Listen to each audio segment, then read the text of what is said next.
Good morning, everyone. I hope that you are having a fantastic morning or evening or middle of the night, wherever you are. Thank you so much for joining this call.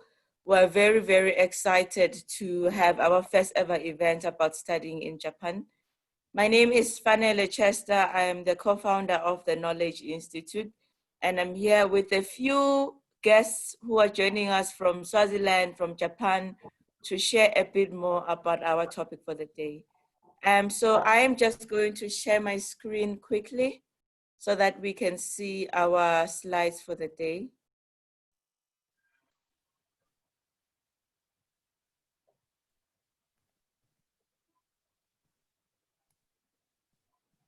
Okay, there we are. So yes, we are in the Study in Japan Eswatini edition events. Thank you for joining us so much. As I mentioned, my name is Fanele Chester. I'm the co-founder of the Knowledge Institute. We are an NGO that was started in 2013 to assist Emaswati pursue study opportunities locally and outside. Shakes, I think that's you again. We have a streak on our screen. I don't know if you'd mind moving that or not moving your mic or your cursor. So as I mentioned, we're an NGO started in 2013 to assist Emaswati pursue study opportunities globally.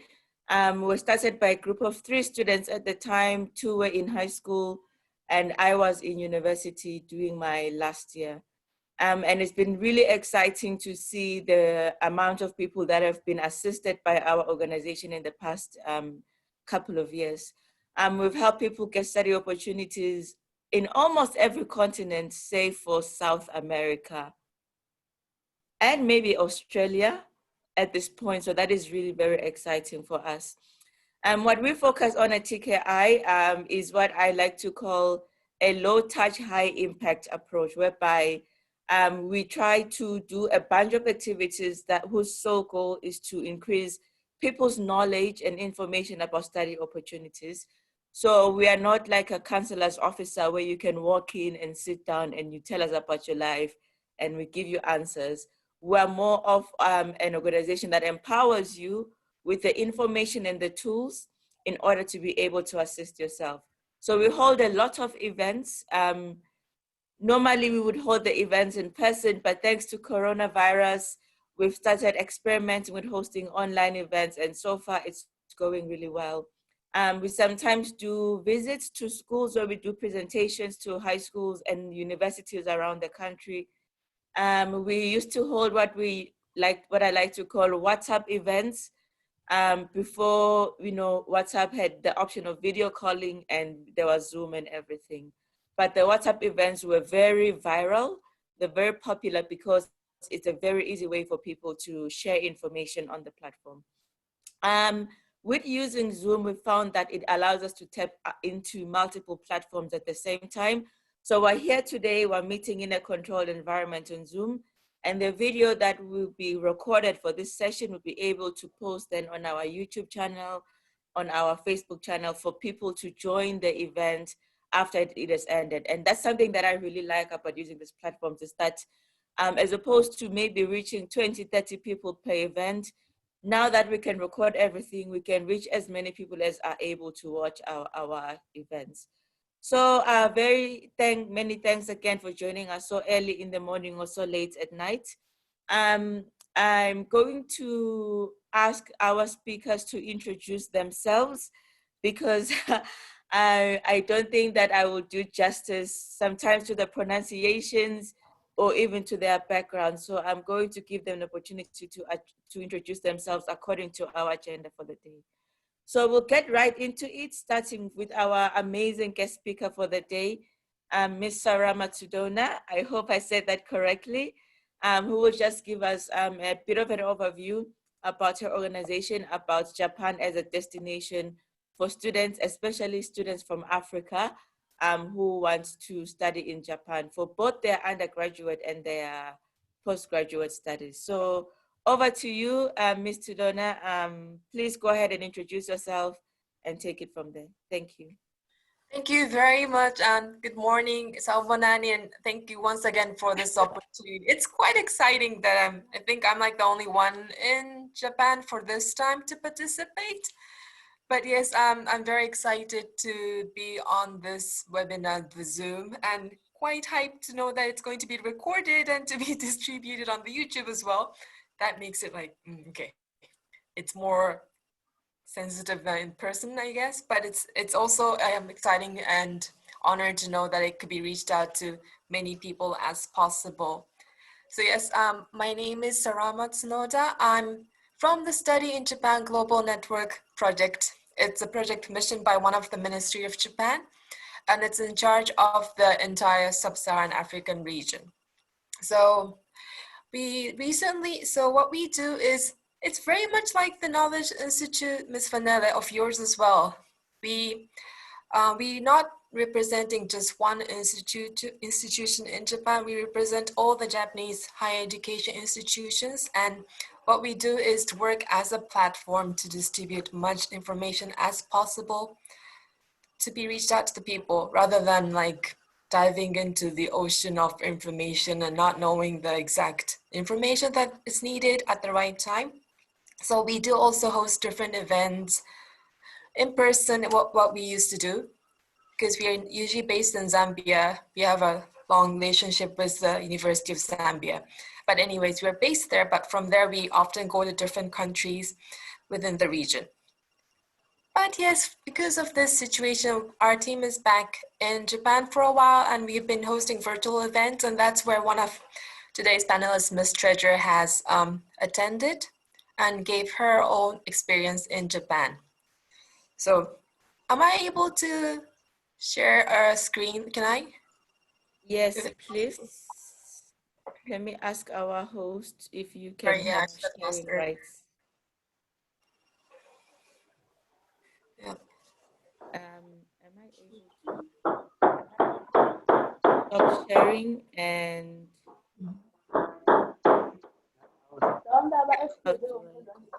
Okay, thank you. Yes, I'll do it now. Okay, perfect. Okay. A moment. Yes, I can.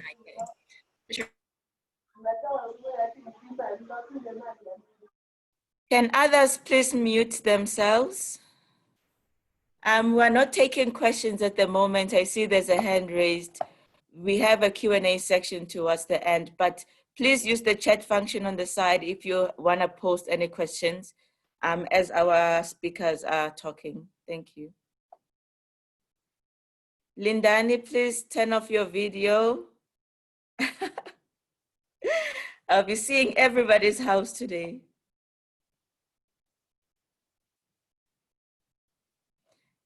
Shakes, please unmute our speaker. I think she's muted again. There we go. Okay. I'm trying again. Just a moment. Okay, yes, I can now. Okay. Are you seeing it now? Yes, thank you. Okay, so just to give an idea to everyone, so Japan, so this is a world map, obviously, of the number of international students at our higher education institution, which is over 800. Yes, so these are the figures of last year. Well, but it's last year, so it's mostly reflecting the numbers of the previous year. So as you can see, we are known as a very homogeneous country, speaking only Japanese, mainly Japanese. But obviously, we also pride ourselves of the quality of the higher education, and our government, that's why it wants to welcome more international students to study in Japan. So these are the figures, and you can see the figure here of the continent. It's rounded up, so it's not as much as the other continent figure-wise, but still, figure doesn't doesn't matter much at the moment, I guess, because it comes down to how much each one of you have interest in the particular field of study they want to pursue in undergraduate and postgraduate. So here, this is the picture of how our higher education system works, because it differs each country. So we have professional training college, college of technology, junior college. And for this time's event, from the knowledge institution, what we are focusing on is the university and the graduate schools. So university is a bachelor degree for 4 years, and then followed by the graduate school. If it's master's, it's 2 years, and if it's doctorate degrees, it's 3 years. And I'm sure today's other panelist was enrolled in both bachelor's and the master's. Yes. Okay. So I'm also excited to know how they've found the studying in Japan of those years. Okay. So yeah, this is highlighted. Okay. So I've just mentioned that Japan is known as a homogeneous country. Japanese is the mainly, we often use Japanese in our daily life conversations, but we have higher education courses offered in English, which is not known in many cases. And people often ask us, like, do they have to know Japanese in order to apply in the first place? But then actually not. There are this Japanese language proficiency tests that people often take, but this is something that's not required upon entry. So these are the opportunities for postgraduates. There are currently, so it's covering all the majoring fields. It's 942 courses are taught in English at the moment, and which also includes the courses that are often popular of the natural science, engineering, agriculture, medical and health sciences, and social sciences for the postgraduate, for the master and doctoral degrees. And below that is the number of undergraduate level of the courses taught in English. Well, it's not as much as postgraduate, obviously, but there are 100. And pre-arrival admissions offered by 75 courses in 27 universities. So today I would like to have the people in Eswatini note that there are courses available in Japan that you do not have to study in Japanese. So these courses lists are available at our website. So at the end of this presentation, I'll share the link so that everyone can access and see what universities and courses there are for what they want to study in. Okay.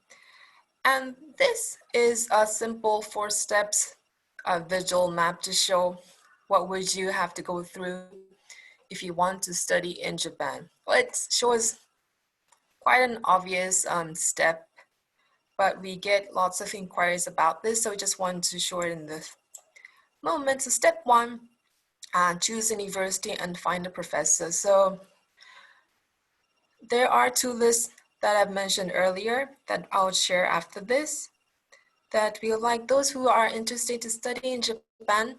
We, the Study in Japan Global Network, we do assist in finding and identifying the universities of your interest, but obviously it will be also great if you also look into the universities, because if we do it, we kind of like might narrow down the options. But it's good for us to assist to like rather not, be lost with so many to choose from. But also we would like you to also look up to the list and say, oh, I was looking for social sciences, but then when we are looking up, you thought, oh, there's another university of different field that you might be interested as well. So that's what we mean by the choose a university. And find a professor is more to the graduate students. So compared to the undergraduate studies, for the graduate studies, masters and doctors, we would want the prospective students, identify the professor of your study field that you want to study with, because obviously you are going to have much closer and intact relationship of supervisions for the graduate courses. So to find a professor is very much important, equally as to identify just the university. Okay, then step 2 is application. So each university, we have a 2 major admission period in Japan, April and September, October, which is around this time of the year. So depending on that, each university has different application periods. To start application when it starts to open, and tuitions and other waivers differ according to the universities. So we would like people to look up the applications. And from there, there's opportunities to apply for a scholarship, mostly for the privately funded scholars. So this list of scholarship we'll also share at the end of this presentation, and it's also shared on our website. And after that, it's, well, step 4, just prepare yourself to study in Japan. Well, that simply comes down to prepare yourself to be in a foreign island. Maybe just add a little Japanese language knowledge before coming, but that's not much of an issue. But then visa application wise, that's the important part.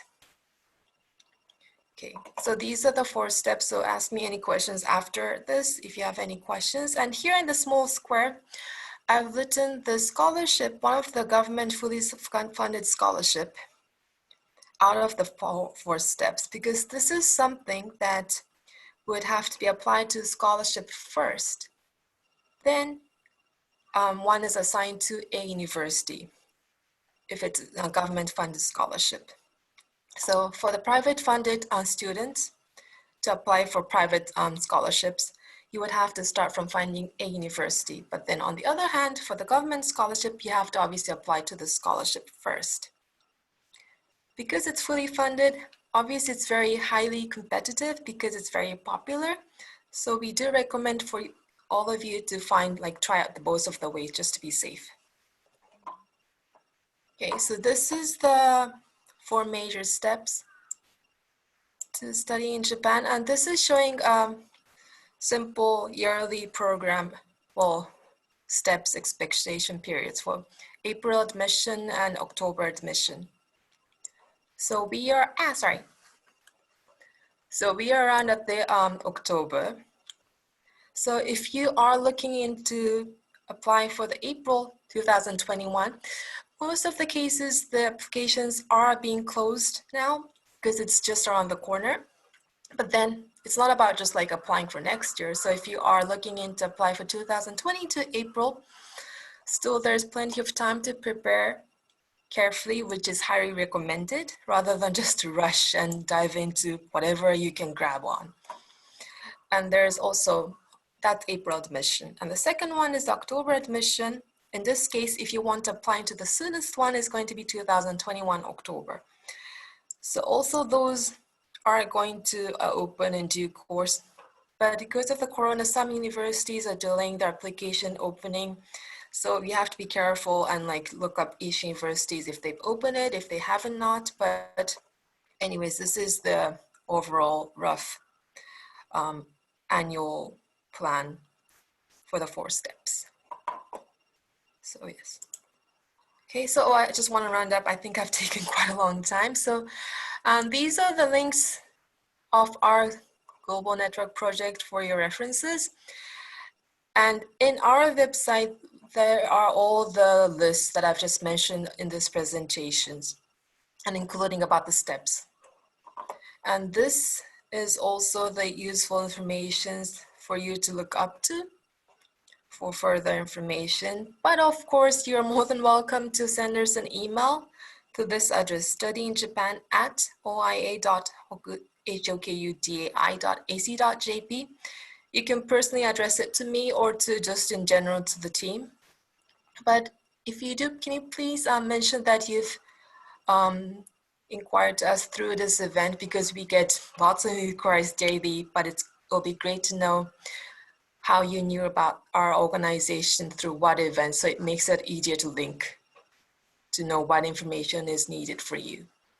So studyinjapan@oia.hokudai.ac.jp. So, okay, I think that's enough from me. So thank you very much and hope to receive lots of questions and interest to study in Japan. Okay, back to you, Fanelli-san. Thank you so much. That was such an in-depth overview of the steps to study in Japan. I've already taken a couple of notes preparing for our Q&A session. It was really clear, it was really straightforward, and thank you also for providing the links at the end. Yeah, I look forward to having the discussion session with you. So now I think that we can move on to our next agenda item. which is our panelists giving their personal stories on studying in Japan. And we will begin with Miss Treasure Lukele, who really inspired me to put together this event. I don't know if you're ready, Treasure.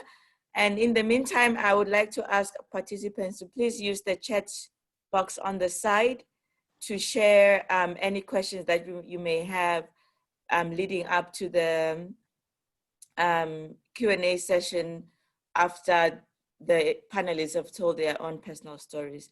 I see we already have a question, so please keep them coming.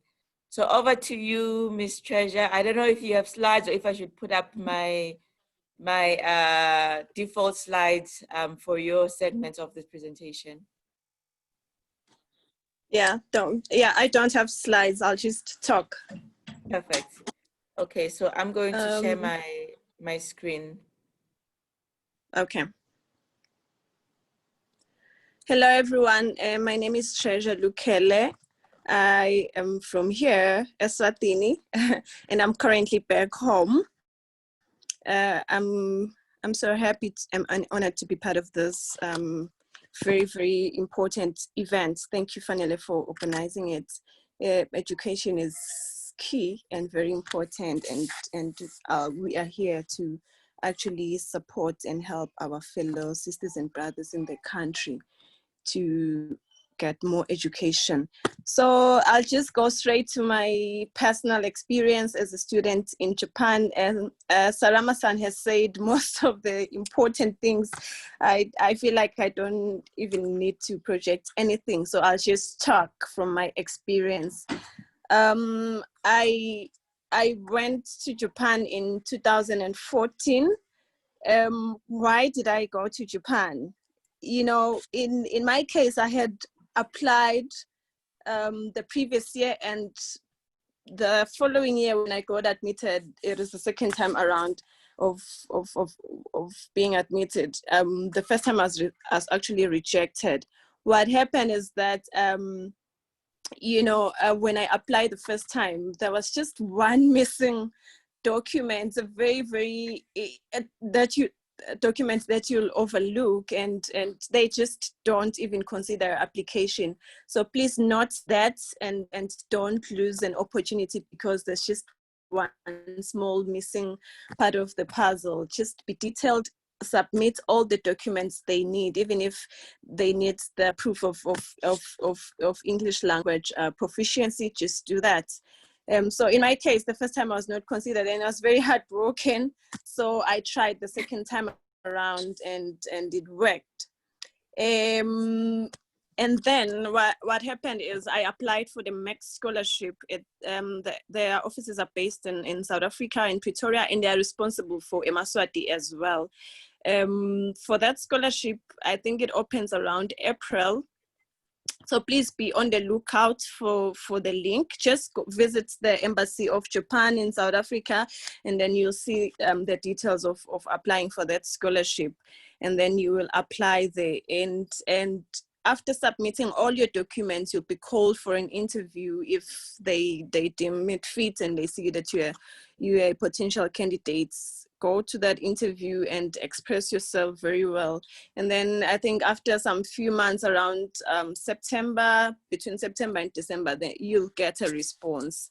It's a very prestigious scholarship because it takes care of everything: tuition and living stipends, also travel fare to Japan and coming back to the country. So where was I studying? I was studying at Kyoto University. It's university in Kyoto. Kyoto was previously the capital city of Japan, but then it changed to Tokyo, which is a very big city. I was doing an MBA in International Project Management. It's a 2-year master's degree, and it's very intense. You have to do a lot of modules.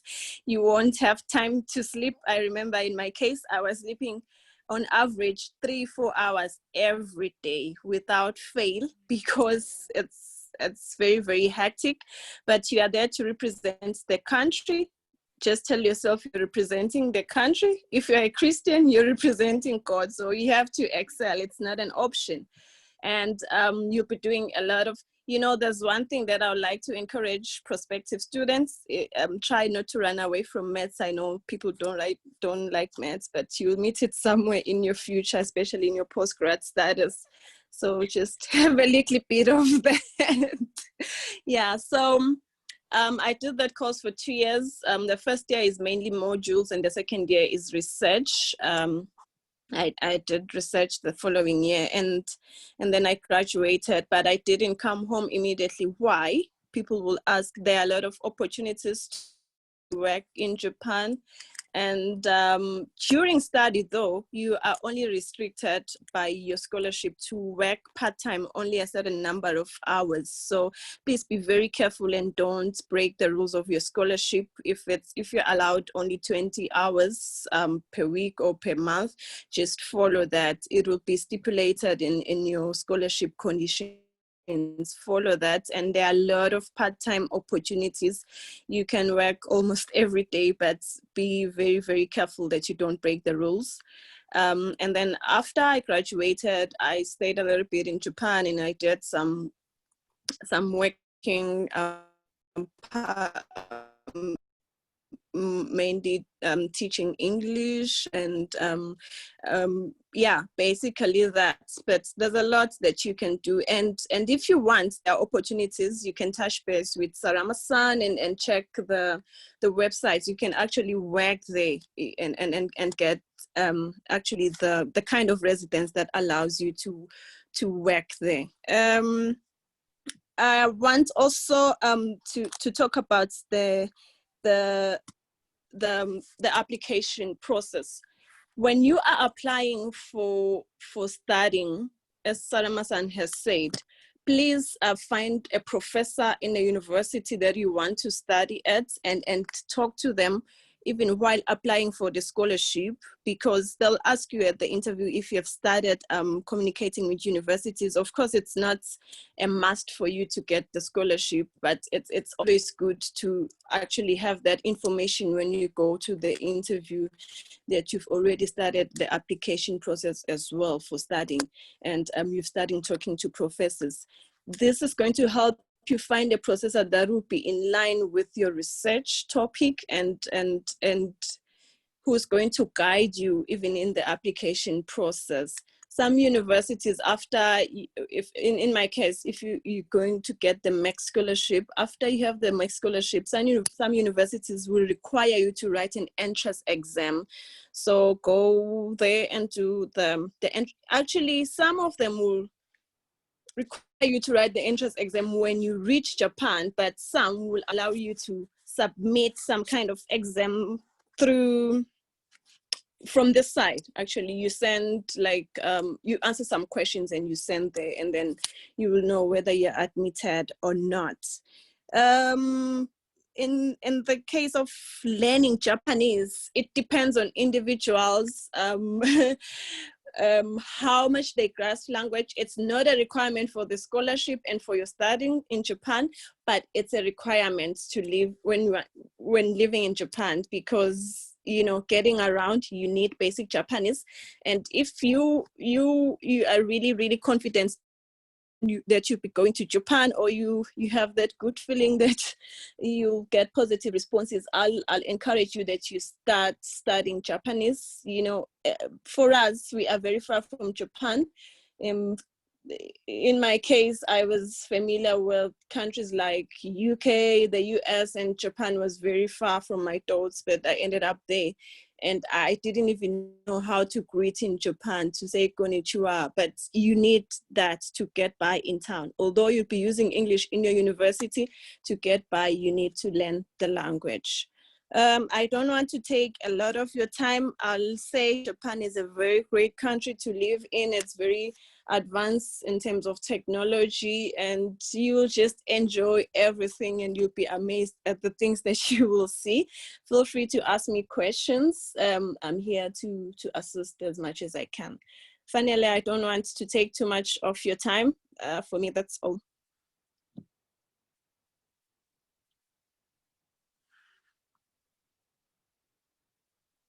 Thank you.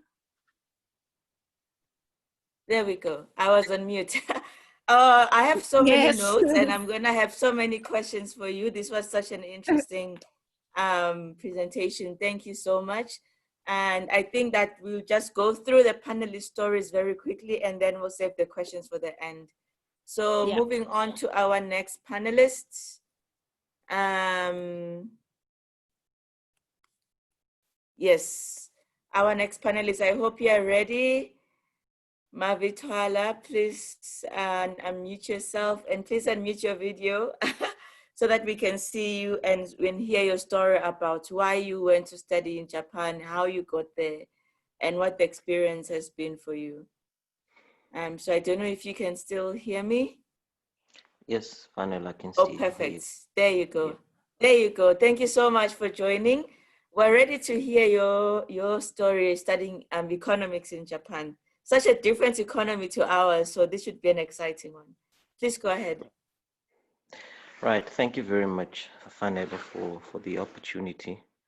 And I'd like to say good morning to everyone and good evening to people in Japan, because I know it's quite late now. I will just briefly share my experience. Of course, my name is Mavitwala, and I had an opportunity as well to study in Japan, Waseda University, which is at the heart of Tokyo, in a district called Shinjuku. Where do I start? Well, there's so much to share about my experience. First of all, I have to tell you that I was a beneficiary of the Abe Initiative, which is a scholarship opportunity for African people, young African people who want to study in Japan so that they can make a meaningful contributions to their respective countries, but also kind of create a bridge between Japan and Africa, because I think this came after a realization that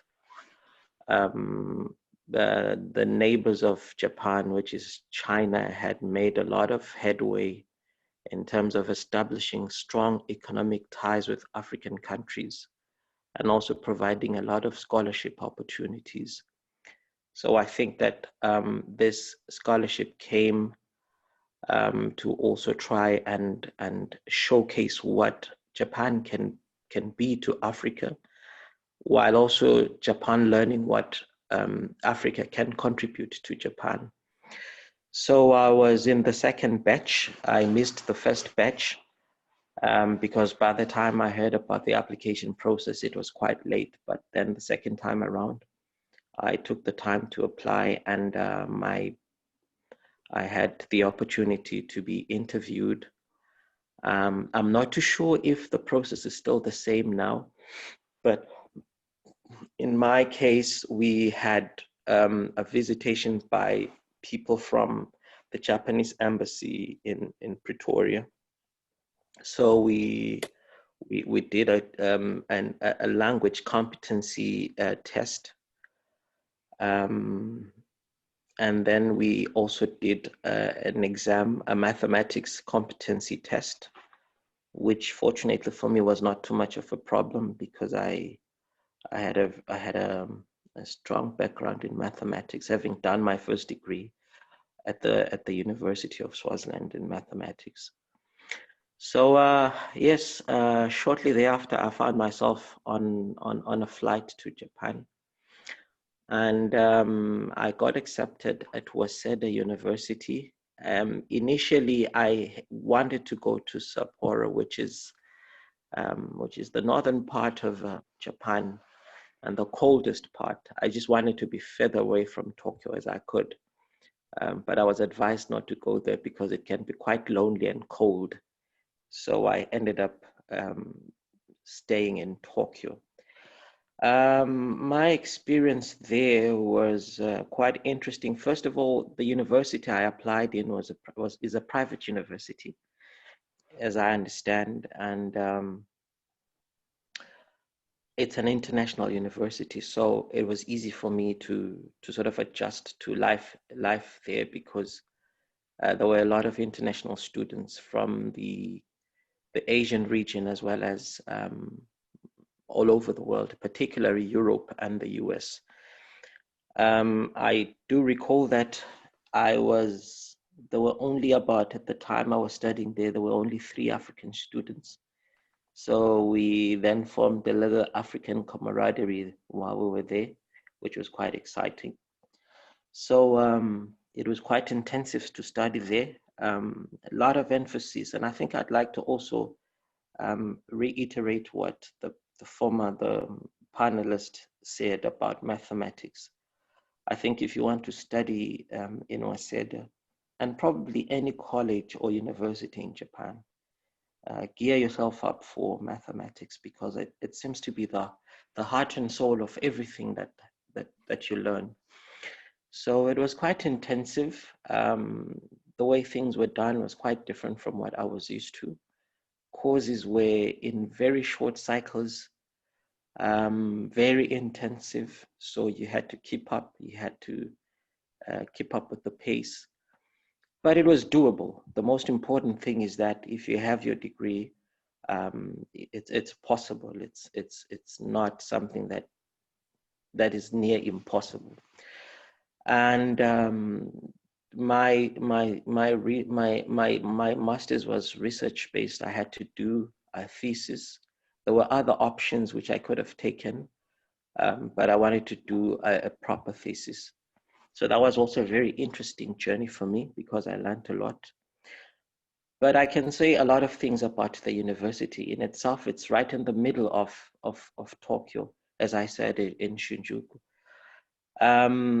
So you become a city boy if you stay there. Now, couple of things to note as I finish or wind up. If you study there, you'd probably live in the city, and we all know how city life can be. It can be a little bit overwhelming at times if you come from a little country like Swaziland, such as myself. Things are quite expensive, good Lord. So I think that's the other downside of studying in Tokyo. Everything is expensive, accommodation is expensive, food is expensive. And I learned in my experience that when you study in Tokyo, life becomes maybe twice as more expensive as it is probably in the rural parts of Japan generally. So, but it's exciting because there's so many things to do during your off days, or during your weekends, and when you're having your long summer break. There's so much to do in Tokyo. You can never finish visiting sites in Tokyo because it's a massive city and it offers so many things to see. And it's quite exciting. But in terms of general life there, I would say it's a city, it's a metropolis. You know, it's fast. There's hustles and bustles every day. People there tend to be more, I would say, self-centric. They focus more on themselves. You seldom get the warm part of Japan. Japanese people can be very warm most times, especially if you have an experience of visiting the rural part of Japan. They tend to be quite curious about foreigners, particularly African people. And if you live in Tokyo, you sort of become one of the millions of people there. So you have to make friends, you have to try and find your way to survive in terms of your social life, because you cannot be alone and live alone as a person. So yeah, so that would be the difficult part about living inside Tokyo. But if you go outside, you look for schools outside or in the peripherals of Tokyo, it's a little bit cheaper. Well, not cheap, but rather more affordable than living right inside Tokyo. So for me, I think the shock was the cost of living while I was living there. The gas, the water, everything just seemed to be so expensive at the time I was there. but nonetheless, I had a brilliant time, and I had a very good experience, and I'm happy for the opportunity, and I'm quite grateful to the people of Japan for availing such an opportunity to people like myself.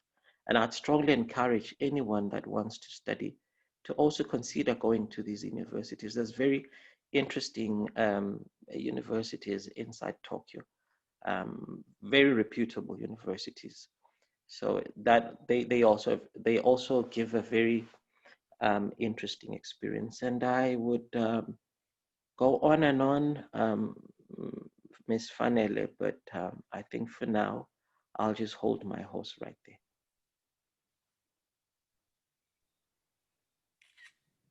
Thank you so much. Again, I have a lot of questions that I have noted from your presentation, and I'm so happy that each time we have a speaker, we're getting something different, you know, a different perspective on your experiences there.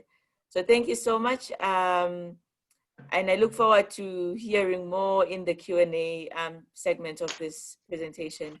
I see someone has raised their hand. Welcome. If you've just joined, please use the chat box on the side to ask any questions you may have. We are still going through the panelist presentations, and we will use those questions when we go into our Q&A. So please raise your hand for now. And please lower your hand for now and use the chat box, and we'll get to you when we finish. We have 2 more speakers, and then we'll start our Q&A discussion. Thank you. So I'm pleased to now introduce our undergraduate student who is studying in Japan, Ms. Bongegile Mota. I don't know if Bongegile, you are online. If you are, please unmute yourself and show your video so we can hear from you.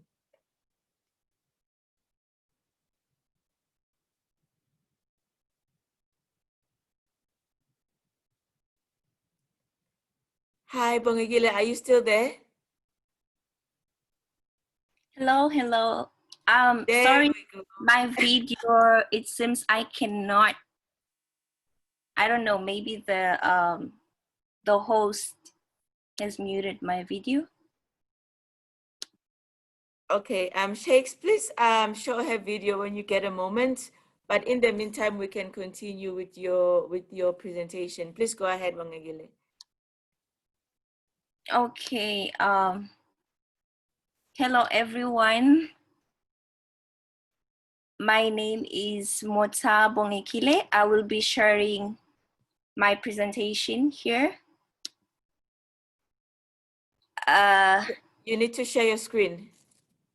Yes, I think it's Okay. showing. No, that is my screen showing. Let me stop mine so that yours can show. Okay. Yes, you can go ahead. Thank you. Thank you. My video is back. There we go. Good day, everyone. Good morning, Sanbonani, Konnichiwa. My name is Mota Bongekile Felicia. I'm from Eswatini. I'm currently studying in Japan. I'm in Tokyo. I live in Tokyo. I go to a university in Tokyo. Studying BSc Molecular Biology. I hope you can see my screen. Yes, this is me on the screen. You can see I'm wearing the beautiful Swati regalia. It's one of the pieces of clothing that we pride ourselves with as Swazi people. This is me in Tokyo last year. I was in Yokohama. We had the TCAD. Some of you would know the prestigious TCAD, Tokyo International Conference on Africa Development. It's held between Tokyo and a country in Africa after 4 years.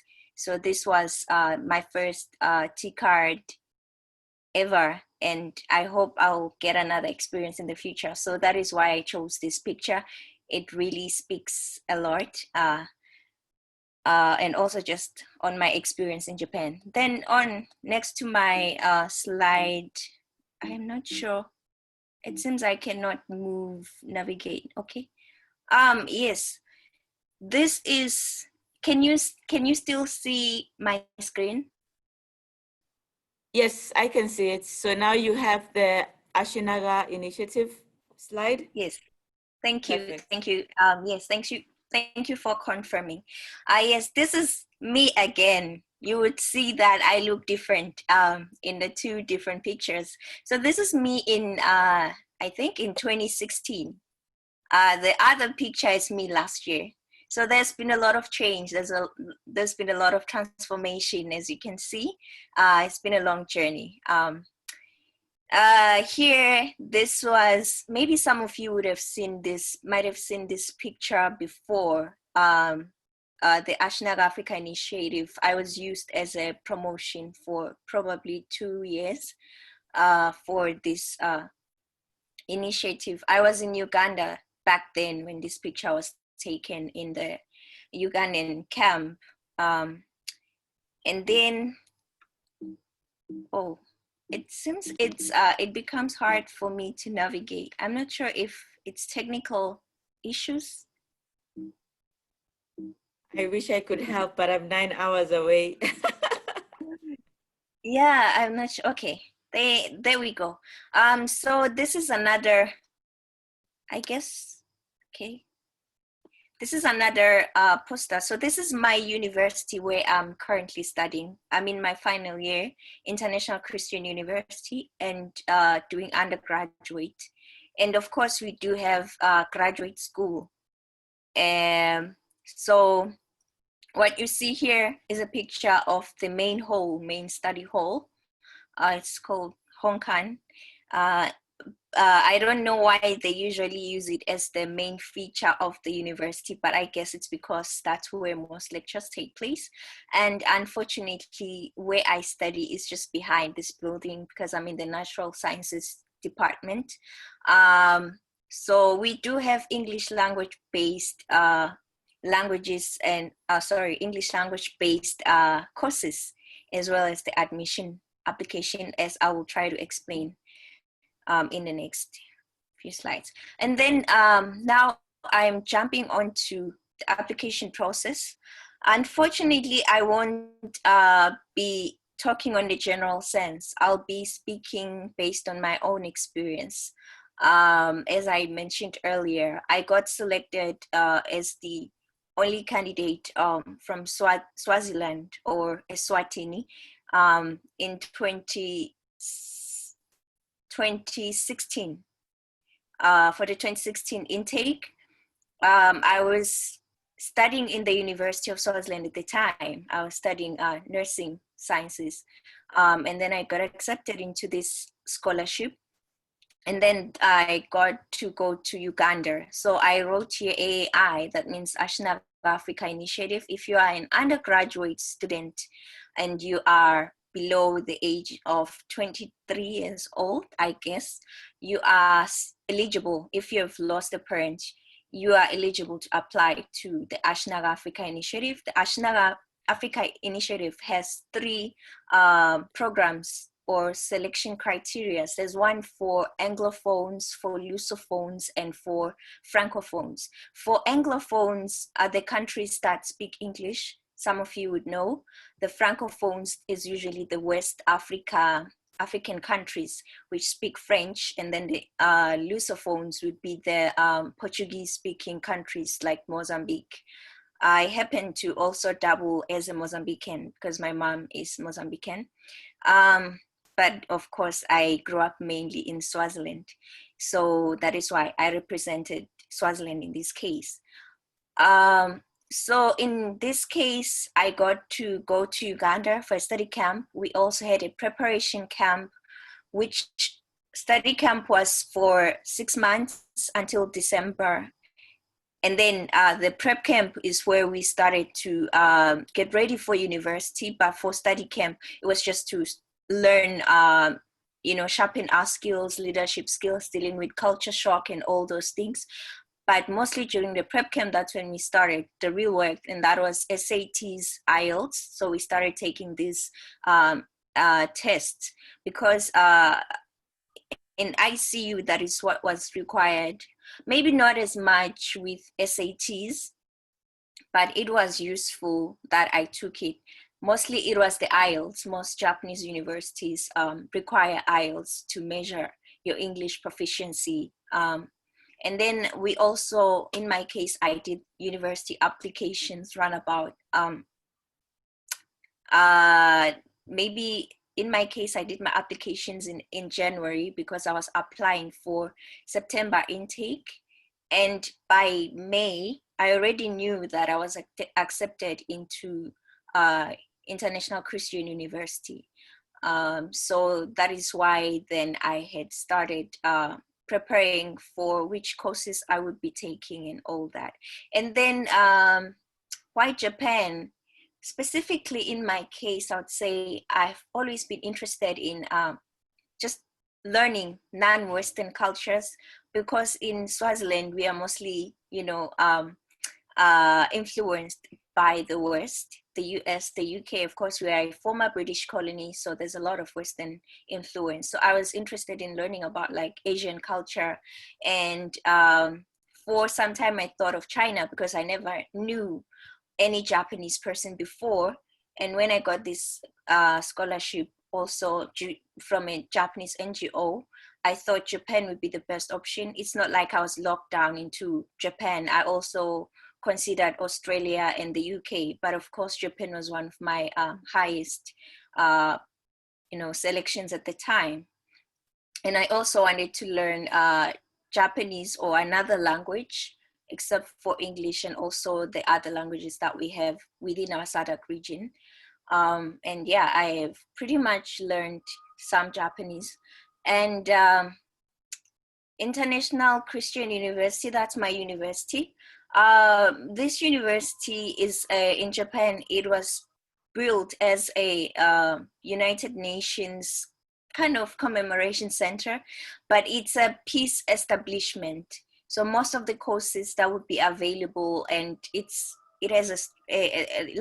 is strong in international relations, because that was the main purpose, to teach Japanese people about the importance of peace after the Second World War. So we do have the Peace Rotary Fellows Scholarship. We've had in the past quite a number of students from South Africa and some other southern countries coming through the Peace Rotary Fellow Scholarship. So I highly encourage, if you're considering graduate school, it's not available for undergraduate, but for graduate school, please do consider Peace Rotary. I think you can apply through South African Embassy. And then we do have the MEXT scholarship. I think it's connected with the program that Sarama-san is doing. And then we have the work study. Okay, this is the next section. Work study opportunities. Currently, I would say I'm on a student visa, and it allows for 40 working hours at the moment. So I try to juggle between my studies and trying to earn some money, a little bit of cash. I try to work as a part-time English tutor. I also do some modeling gigs sometime. So it's not limited to these two options, but I'm sure you can find others. This is just to say you can still try to find other part-time opportunities. Part-time job is very common in Japan. Like people be working in restaurants and shops, so it's very common. It's part of the Japanese culture. Like it shows in your CV when you start applying for jobs. And then this is my university. The intake, we have the April intake and the September intake. This one is useful, yeah, of course, with the graduate and undergraduate, as my university is also having both schools. So for April intake, usually they take returnees. So these are Japanese who are coming from abroad, countries from abroad. So they speak English. but they still speak Japanese, so they get accepted through the program for returnees, and that is usually in Japanese. And they have to go through a lot of interviews. But for us who are speaking English, who are from non-Japanese speaking countries, we also have the language-based system, which of course interviews and documentary screening. But we don't have interviews for the English program. We just have the document screening. I think that's worth noting. They just screen your documents, your credentials, like your IELTS and stuff, and then you get a notification after also submission of your essays. You get a notification that you've been accepted. So it's a little bit easier for foreigners than for Japanese, because they have to come, sit down for interviews and also take some tests. Yes, and then we do have language program in both April intake and September intake. We have the JLP. So if you are enrolled in ICU, one of the benefits is that you get to learn Japanese language program as part of the courses that you take. Well, it's not as much emphasized in your master's or graduate, but within the undergraduate level, it's a must. You can never graduate without taking this program, and that enables you to also take the courses that are offered in Japanese, and most of the science courses would be offered in Japanese, as in my case. And then I'm moving on to the cost of application.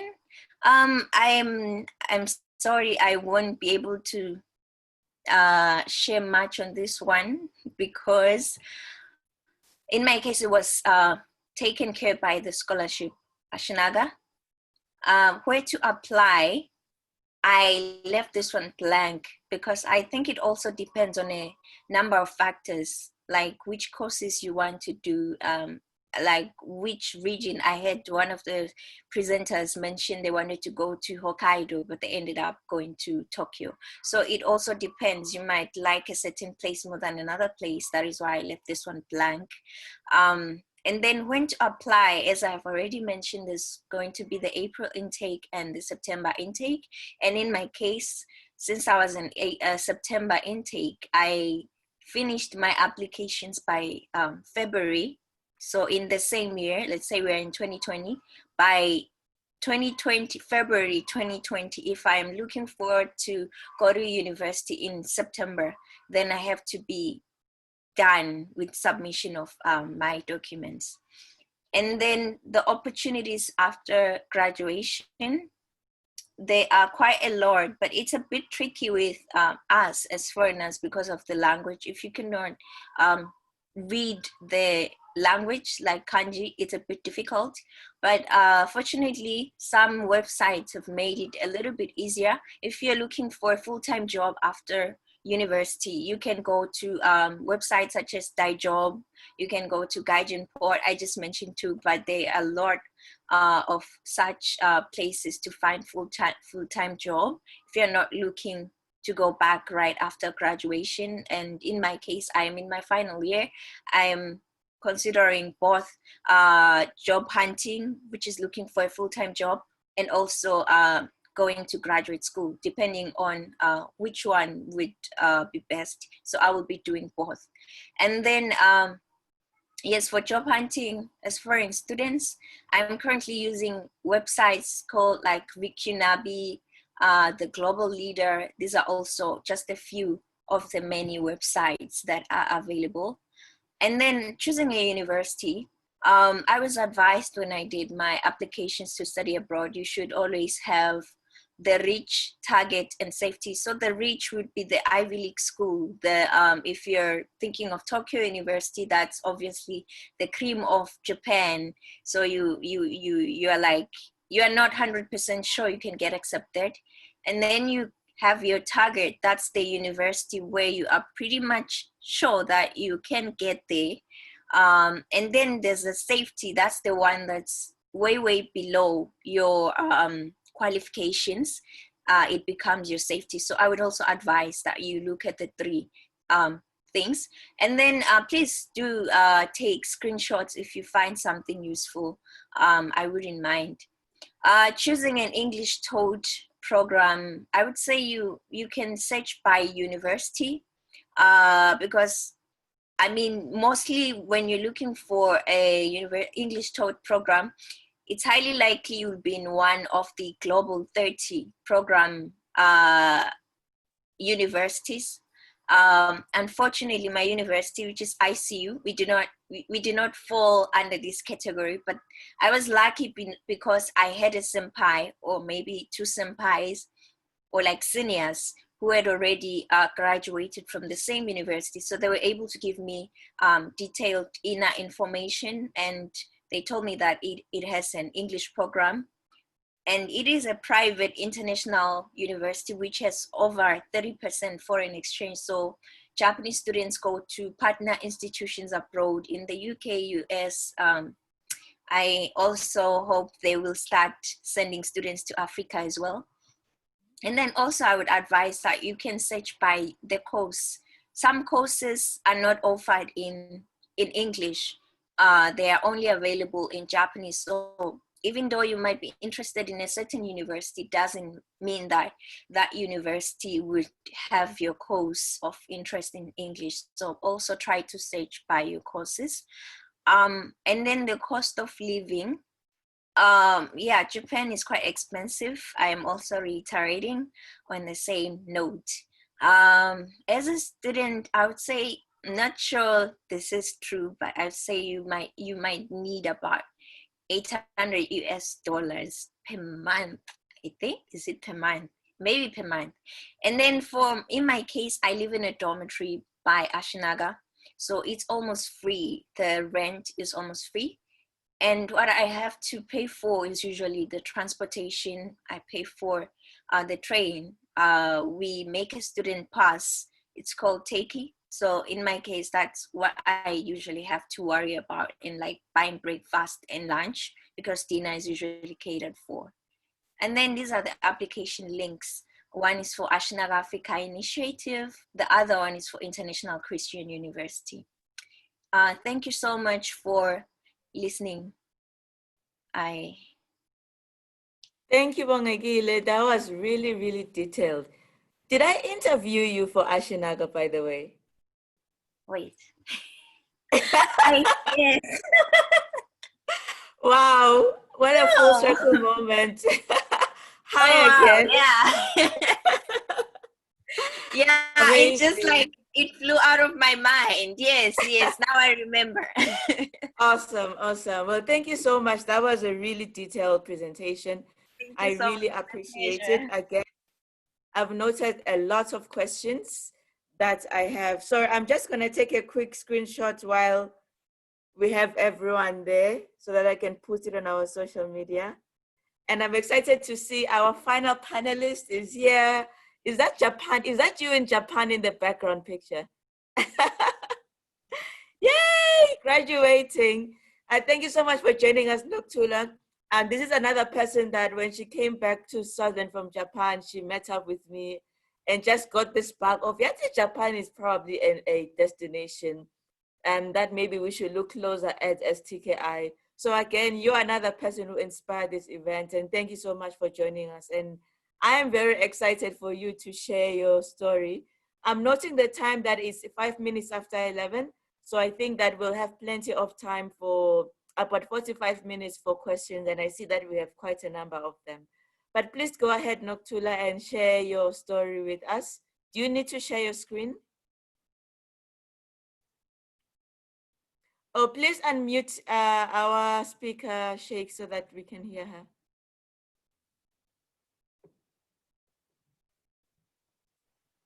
There you go. Okay, you can talk now. Okay. Hello, everyone. I hear you clearly. Oh, okay, good. Sanbonani Nonke, I'm happy to see you, everyone. So Siyabonga for this event, Ms. Fanele, and also to the Knowledge Institute for hosting such an event. It's very, very important. The information, I say this because It's one of the things I don't pride myself on, is that I was the only person that went ngalo mnyaka le ngaya ngayo, which was 2017. And there were 279 Africans there, and there was just only one person for Swaziland. So from there, I was ashamed. In fact, people kept on saying, yeah, when I showed, and I said, I'm not even the smartest, but I think the smart people didn't know, the people that should have been there. They saw the lack of information. So I came back, and one of my missions now is to spread information so that people know about opportunities that are there, so that everyone has equal opportunities. So I went to Japan in 2017 and came back in 2019. Then other initiatives to the mentees or the people that we were trying to talk to. I'd like them to know it's other initiative is Jongoba, Mr. Twala. Now we went on the same, he is my senpai actually. It's African Business Education Initiative. So that is what it stands for, and it's very important with this Naga. Ashnaga is all about peace. So, and I don't know, but the other initiative, scholarship, is very unique because it's about business and economic relations. I found that was important because I went into it ngingadi, but now I'm very grateful that I did. So other initiative, scholarship, ifuna abantu labane strong interest kulama relations between Japan and Eswatini, and I think this is very important in this time when Africa is actually developing, to have people who are actually interested to partner. Because what we have to realize, the long thing produces, I believe, this only few years, we really need to partner with the producers of many of these things so that they lift us up to that standard. And I think Japan is one worthy partner, and they've opened up. And we need also to realize our landscape politically, which actually many African countries have partnered with China, and we have not been able. We've only partnered with Taiwan. So it gives us another option to partner with Japan.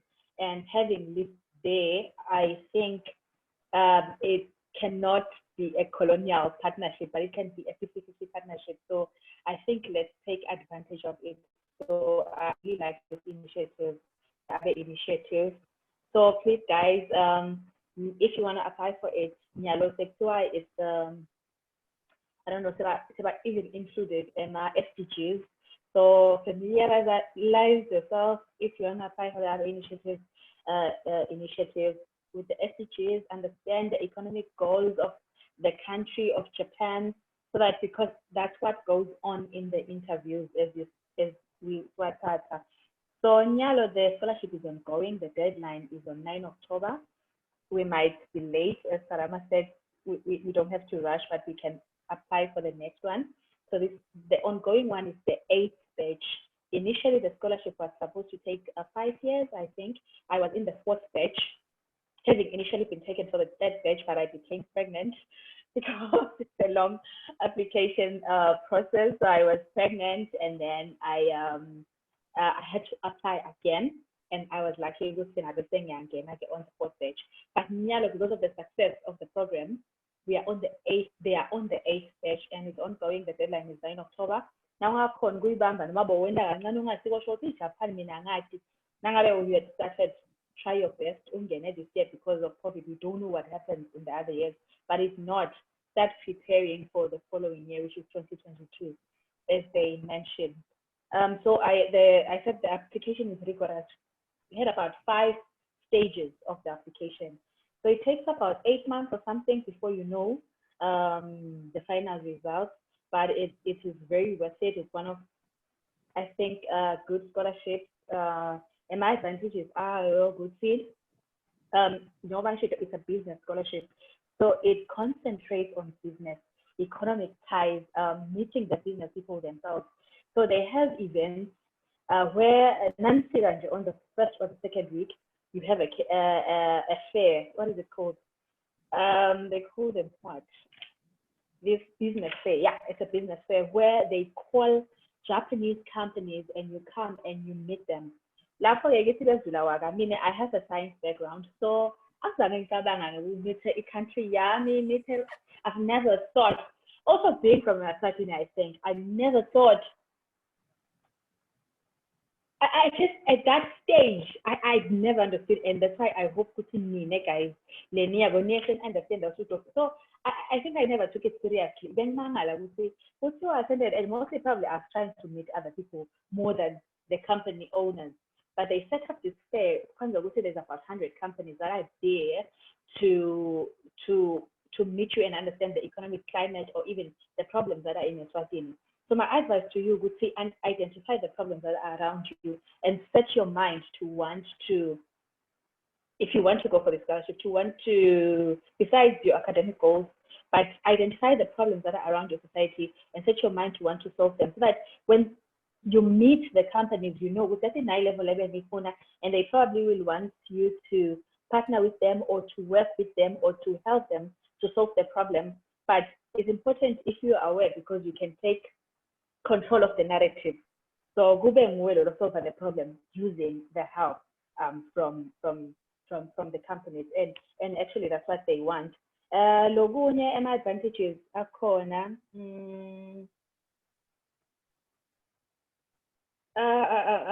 Okay, I think Sengushito really the one interest is this periodic meetings with the Japanese companies and the access that you have more than the next and the Ashinaga students can have. Yes. So why Japan was not asking Emaswati Japan. So at the time, Japan is an interested country, research about it, know the language, so that's a treasure, that know the language, invest in it. In fact, the husband was one person, Sorry, Noktula. Sorry, Noktula. I think your mic was disturbed a bit.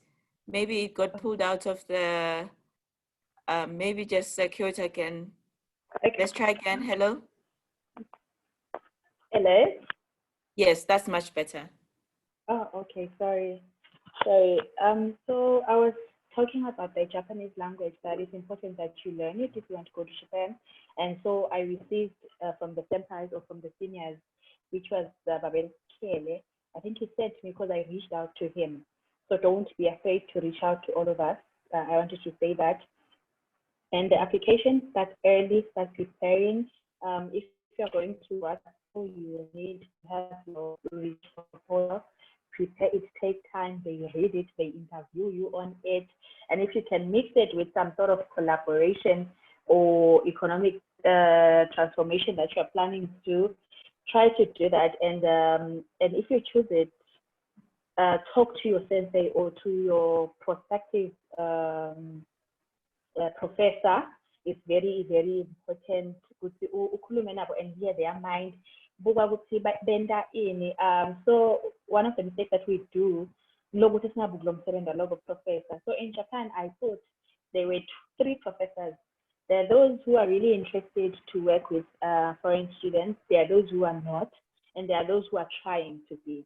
So how they collaborate, if they have an international collaborations with other universities, so that you get a professor who is interested to work with foreign students. It makes it comfortable, I think. So please, guys, be careful when you're choosing and talk to them. And if, so that you don't go to a professor who is a foreigner. It can be hard for them because naturally, I don't know, they're shy. So we don't know who is used to deal with foreigners, because if you're doing research, like I was really, you do most of your work with your professor, so you need to be on good terms with your professor. So some people, it has related to suicide sometimes because people didn't have good understanding with their professors. So please try, they are very, very open, and you have to take initiative. There is not a place, so you have to take the first step. Now I struggled a lot. Yeah, well, because I thought, oh God, now. And then someone and said, Sissy, Lana, your best friend can be your professor. So don't run away from your professor. I thought that was good advice that I got. So about where to study, I studied in Kyoto Institute of Technology, and I did masters in applied biology. So I chose Kyoto because in my head, I always knew I don't want to be in a capital city. I didn't know much about Japan. So when I read, I saw Kyoto was a previous. That's how I said, I don't want to, it's in Makaya, but I'm still need to look there. It was a good choice. So I ended up in Kyoto. It's a beautiful scenic city, very laid back. So it is also expensive, but not as much as Tokyo. And I wanted to highlight universities, the best universities in Kyoto, so that you guys can apply, and also universities where my friends were, and I know that there's many international students there. It always becomes easier. So that is, okay, Kyoto University is one of it's the best university in Kyoto. It's the #1 university in Kyoto, and probably #2 in Japan. They always interchange. I always say that with Tokyo University, but they are very open to foreign students. The professors, very, very open to foreign students, and they have good structures so I really recommend Kyoto University. And the second one is Ritsumeikan University, very good university. If you want to study economics, or for Kyoto University, you can study anything from medicine to law to architecture. They're just open for anything. And then Ritsumeikan University, I know my friends were engineers and especially economics. They're very, very good. And it's, I think, #3 university in Kyoto, very good university. And we go to Ryukoku University. You can take these universities as you're trying, because other initiatives will give you more than 600 universities to choose from, and it becomes a headache. So if your courses are in some of these universities in Kyoto, go for them. And we also have the Doshisha Business School, one of the best business schools in the world, Doshisha Business School. You can do so many courses in Doshisha, art, anything, but the business school is very good for those who are looking to do MBAs. Go for Doshisha. There's good structures also for international students, which becomes important in Japan, and many others. Kyoto has a lot of universities. The whole of Japan has millions of universities, but I just wanted to narrow down in case. And in my university, you can study one of the best courses to study. It's #7 university, and the study there is architecture. I think it is international acclaim and really open, especially to Europe. So there's a lot of international students coming in for that. But I did biology, and I think it's one of the best things that I did. And actually to do it in an institute, because I had a lot of practical experience work that I did on an everyday basis that I don't know if universities offer. So please make those, as we make those choices, please, and also for engineering and cyber science. And I think that as in fact same place, I think that the courses that I thought that we should recommend that actually, besides the traditional courses that we know, level biology and everything, courses like architecture, courses like landscape. Yeah, landscape is also architecture. Courses like that kind of engineering, because it's really coming in. My courses, let's apply material science, understanding material, industrialization. 2022, we need to make our own material. So there's courses like both material science, courses like both product design. So yeah, so these are courses that are available in Japan and very, very good. So as it starts to that level IT, we need to be doing IT multimedia. So I also wanted to suggest that to the people who are planning to apply, that please also try these courses. Yeah, I think pretty much said everything I wanted to say. Or the last one is please be adaptable. Yeah, I was not easy on the adaptability part. I wish I had been. I was told to be adaptable, but I never learned it. But you might have a year to prepare be adaptable. Keep yourself as a Swazi, but adapt, because Japan is some sort of society, lenema rules are, so be adaptable, but don't change yourself. Ngiyabonga kakhulu to everyone. Thank you so much. That should be it. Thank you so much. That was a very interesting take.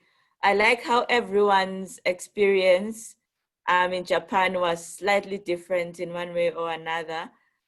So I really appreciate you taking the time to share your story and to encourage other Emaswati to really consider Japan as a destination. So we have 40 minutes and quite a lot of questions to get through. And I think that in order for us to be able to get through as many questions as possible, instead of having everyone answer the same question from their own perspective, we'll just ask one person to answer a question so that we're able to get through them, to get through as many questions as possible. What we will also do is we are noting all of the questions that you've asked, and we are going to try and prepare a simple document of frequently asked questions, so that if we want to get a different opinion or perspective on a question, we can perhaps cover it in the generalized documents. All right, so I'm gonna start with the questions that came up as our panelists were talking. Very, very quickly, very straightforward questions, and I'll ask that any of the panelists, if you could unmute yourself to just answer it, as if you feel like you can answer it best. Okay, the first question I have for the panelists from Eswatini is, where did you learn about studying in Japan? Where did you get the information to study in Japan? So okay, we already know Ashinaga, but for the Abe and the MEXT, how did you find out about this scholarship? So this is directed to, I guess, Treasure and Noctula and Mavi. I don't know if Mavi's still there. Yes, please. Okay, I'll just say my experience, Treasure here. In my case, it's a personal answer, because my husband was already in Japan, so he did his master's and PhD there. So it was easy for me to learn about Japan through him. And the good thing I want to add about MEXT is that it allows you to do a PhD as well. So you can stay as long as you want in Japan. It doesn't restrict you only to your master's. So he just directed me to the embassy. You go through the Japanese website. I mean, Japanese embassy in South Africa, and all the details are there about the MEXT scholarships. the MEXT scholarship. So the best place to answer this question precisely is that just go to the Embassy of Japan in South Africa, and you'll find the details of the MEXT scholarship and studying in Japan. Thank you. All right, Noctula, maybe you can also take this question if it's different, or Mavi, if you have if you don't have a husband in Japan, how did you find out about the scholarship? Or a wife in the case of Mavi? Yeah, Fanele, certainly. I don't have a wife, nor a husband in Japan, but for the Abe scholarship, there's a cooperation agreement between the two countries, that is Swaziland and Japan. So because this was initiated as part of the cooperation agreement between the two countries, the information was shared with the Ministry of Economic Planning and Development, particularly the Aid Coordination Unit, which is responsible for coordinating development cooperation coming from other countries, such as Japan, the USA, EU, etc., etc. So once that information reaches that office, it's then sent to the Minister of Public Service, which is responsible for training of civil servants. And then from that point, the information is disseminated across different government ministries, parastatals, private companies, and to some extent, sometimes even in the local paper. So this is how I got to know about the scholarship. Thank you. Okay, another quick fire question. Can each of you please tell our participants what were your qualifications when you were applying to go to Japan? Because I'm seeing questions about, can I go to study for an honors degree in Japan, which is obviously influenced by our proximity to South Africa and their education system. So if you could just answer very quickly, when you were applying, what was your what qualification did you use to apply to Japan? Your academic qualification as opposed to the English, IELTS or any of that?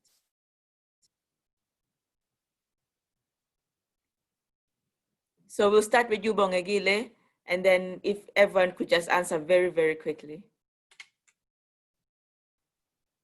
Okay, in my case, I left the University of Swaziland second year as a second year student. So I hadn't received my undergraduate bachelor's degree yet. So my qualification at the moment was only the Form 5 O-level certificate. I'm not sure if that answers. Can I ask how you did in your Form 5, if you're comfortable to share? I don't remember the exact, I don't remember the exact grades, but I did get A's and B's, and yeah, and a C. But of course, I was not part of the top whatever. I see. Yes. Thank you. Okay, can I hear from, yes, please go ahead, Treasure. In my case, I graduate. I had a bachelor's degree from the University of Swaziland in social sciences. My majors were industrial sociology and public administration, and then I applied for the a master's in business administration at Kyoto University.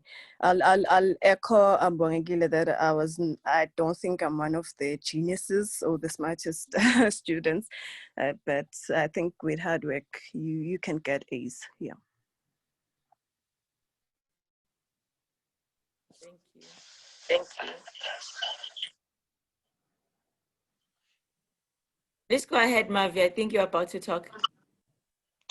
Yeah, Fanela, for me, I also had a bachelor's degree, and I majored in economics and mathematics, and I also had an advanced diploma from the University of South Africa in risk management. So, but essentially what was necessary was just the BA degree, which I had. And I think if I do recall very well, though it's been a while since I've been there, they require that you have a 4-year degree. Yes, I don't know. I can't be too sure because I know degrees are structured differently. In Swaziland, it's 4 years, and I know in South Africa, it's about 3 years. But I do recall that in particular for my university, they wanted me to have a 4-year degree, which is what I had. Thank you. Can I also ask for the UNESCO graduates, if you are comfortable to share, what level you passed your bachelor's degree with? Did you need to have a 2-1 or a 1-1, or you could apply with your 2-2? Because I know people are going to ask TKI this question. So if you're comfortable to share, or you can share your friends passing, so that we just know what is the, because people will ask this question about, if I have a 2-1 or a 2-2, do I qualify? I'll take the floor, Fanela, very quickly. I think for I had a 2-2. But what matters mainly in my case, or what mattered at the time, was that you passed the English competence exam, and more importantly, the mathematics, because that was very important. And I recall that there were a couple of us when we took the exam, and not everybody made it. And when I got there, I understood why there was so much emphasis on mathematics. So I had a 2-2. Thank you. Yeah. Just go ahead, Noctula. Oh, sorry, Treasure, you can go ahead. Yeah, I also had a 2-2. That's why I said I don't think I'm a genius. But what's important for the mixed scholarship is that they ask questions, like essay questions that you have to answer, and you have to be very strong. Before they call you for an interview, you have to answer those essay questions. So that's the important part, I think. Yeah. And for English proficiency, it's not a must for the MEC scholarship, but it's a requirement for your school. In my case, they just wanted a letter from the University of Swaziland. I didn't have to take a test for English. Thank you. Please go ahead, Noctula.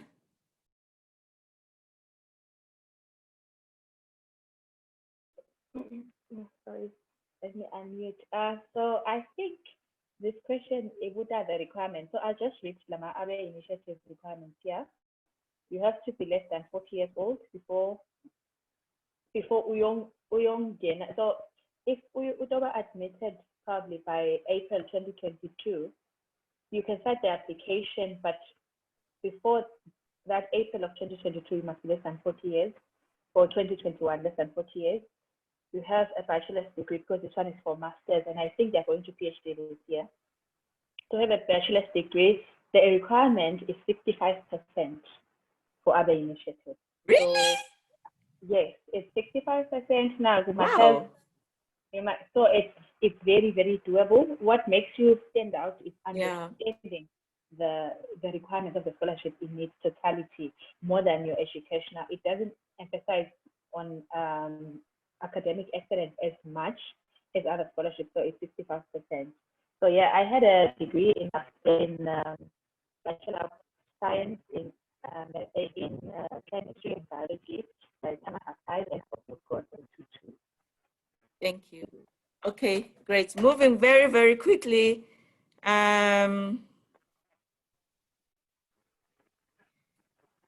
Is Japanese easy to learn? The Japanese language? Because again, people are going to be like, whoa, now I have to learn Japanese, and it becomes a deterrent. But you guys all said that you learn Japanese. So I'm guessing it's doable, because I think for us, we think about Mandarin, Chinese, so like, the characters, the alphabet is totally different. This is going to be difficult. So even our guest speaker can answer this question. But is this a language that Emaswati can learn? Is it? Can you pick it up? We know how to say konnichiwa. That's it. But is it easy to learn or fairly doable language to learn? Thank you. If I may, I don't think I'm the most suitable one to, because I'm a Japanese, I shouldn't be speaking of how difficult it is. But as someone personally, I've lived outside of Japan for a long time, and for that case, I always went to the countries and I tried to learn the language where I reside. So it's a matter of how much you are interested into the culture of the place you want to live in, because as all the guest speakers said, it just opens up the opportunity how to get your ways through the everyday life. So in that sense, it's how much effort you put it in. But of course, not gonna lie, the characters are special.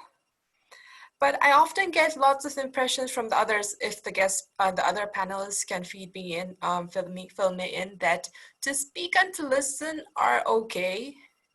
Well, to write is another thing of the Japanese. Yeah, so I mean, if you are like learning in English, and if you are only going to use Japanese, get you like ways around and to interact with the Japanese by speaking and listening, I think that's doable. But I guess I have to hear from the other guest panelist. That matter. Bongagila, I saw you smiling, so do you want to take this one? Because you've lived in Japan the longest too, almost 4 years now. So are you fluent now? Is it easy to pick it up? Yeah, I can say really it depends. It depends on where you are. It depends on how determined are you to just learn the language. Um, because Japan is pretty much homogeneous, as Sarama-san said before. But in the same time, it does allow you to, it doesn't strip away your foreignness. So you can still remain as a foreigner. You can still choose to stick to the guns that you know and just stick with the English speaking people. In that sense, there are a lot of people that do not get to learn Japanese. So that is why I say it depends really on what you choose. In my case, I think there's a lot of things that have helped me to learn the language. I live in a dormitory, which is pretty much 90% Japanese. I've heard to change roommates every year. I'll be having 3 Japanese roommates and I'll be the only foreigner. In my first year, I was the only African student and I couldn't speak Japanese at all. But because I was willing to step out of the comfort zone, interact with the roommates, and of course they didn't speak English, so it was quite scary. And yeah, I would just use the basic phrases I had learned before, and they would sometimes sign language and they would try to like understand what I'm trying to say. But I think in my case, there's a lot of things that pushed me because there was the need to communicate with my roommates. Also in my university, as I mentioned, I've been required to take Japanese courses for 2 years as an undergraduate student. So in order for me to pass, I had to like learn. It's called an intensive course. So yeah, that was another reason. And as a science student in my university, I've said before, it's mostly, in as much as it's an international university, it's mostly offering international relations related courses or politics in English. And then for sciences, you have to really go the extra mile, because in my classes, I've only been the only African student in the past 4 years, and pretty much the non-Japanese speaking student within my classes. So I've had to like try to get the friends, make friends, and try to like learn Japanese in that sense. So yeah, it depends. Okay, so the answer is it depends. I don't know, Treasure, if you already could speak some Japanese before you joined your family in Japan, or you also had to go through a process? I couldn't speak any Japanese before I left for Japan. So I had to learn. The good thing about the MEC scholarship is that before you start the program, you given a chance to study Japanese for 1 year, still under the scholarship, and you get all the benefits of the scholarship. So the first day you can do the Japanese language intensive course, and then take your master's degree for the next 2 years. So in total, it's 3 years. In my case, because I attempted to take the entrance exam as soon as I reached Japan, I did it simultaneously. So I started studying almost immediately in April when I reached Japan, and I was taking some Japanese classes still in the university, and you don't pay. They're taken care of by the scholarship. So that's the good thing. You'll dodge a lot of complicated Japanese. Just try to speak and break the language. They'll get what you're saying. That's the trick. Yeah. Thank you. Okay, we'll move now to the questions on the chat, and we've posted some questions we received on our Facebook page. Okay, we have a question here. Please comment on the quality of education in Japan compared to the other countries that we're probably more familiar with, like the US, the UK, and Canada. Is it a comparable standard of education to those countries? And maybe our guest speaker can take this question as well.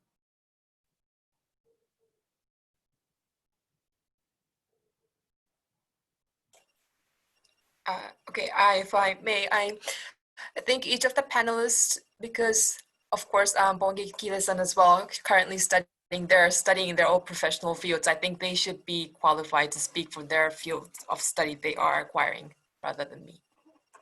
Okay.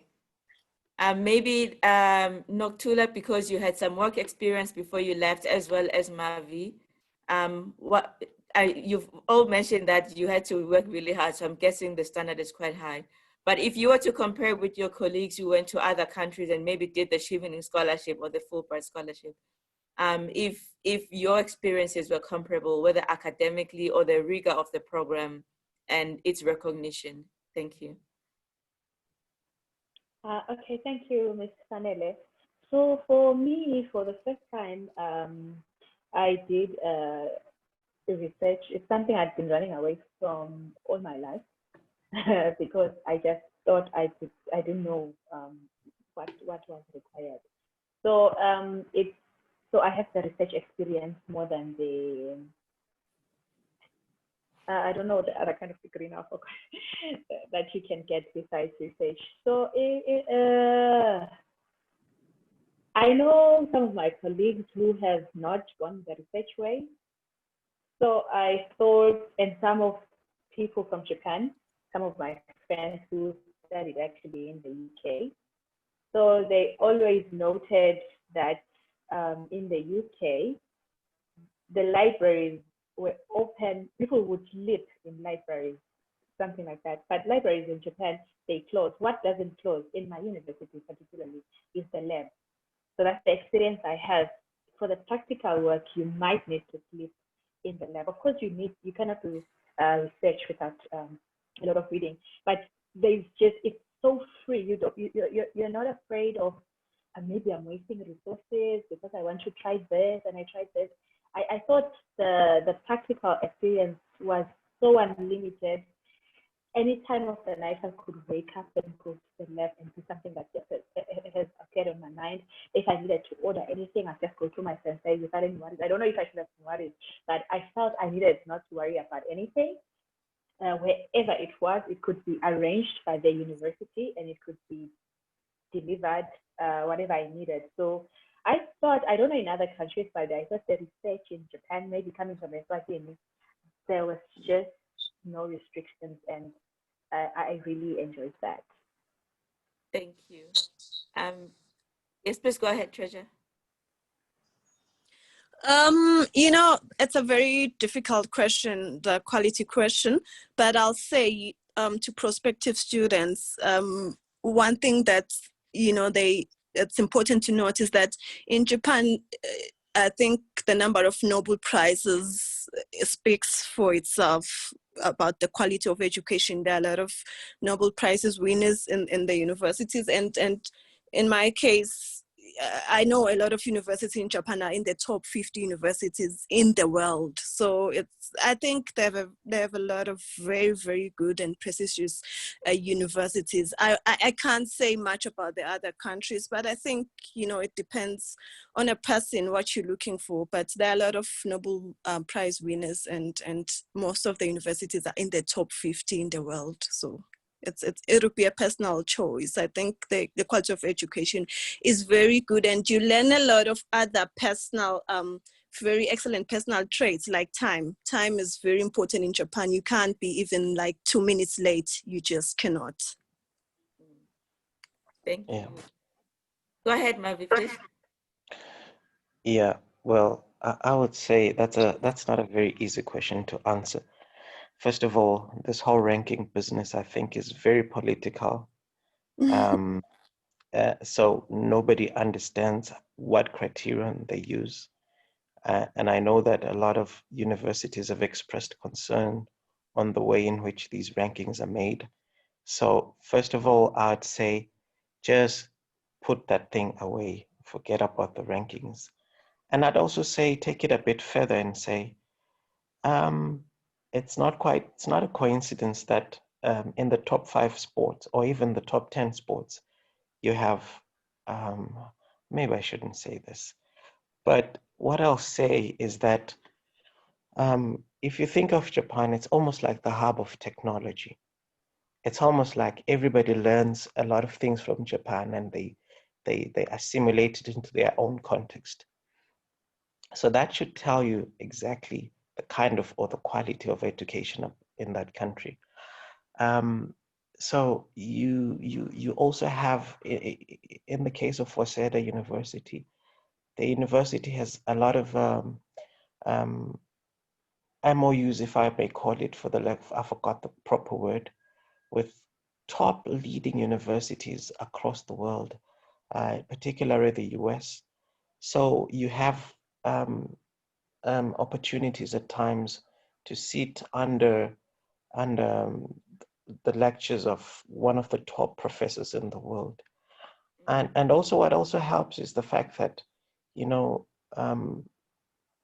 in most of these universities that I know of, in particular Tokyo, because that's the region where I spent most of my time,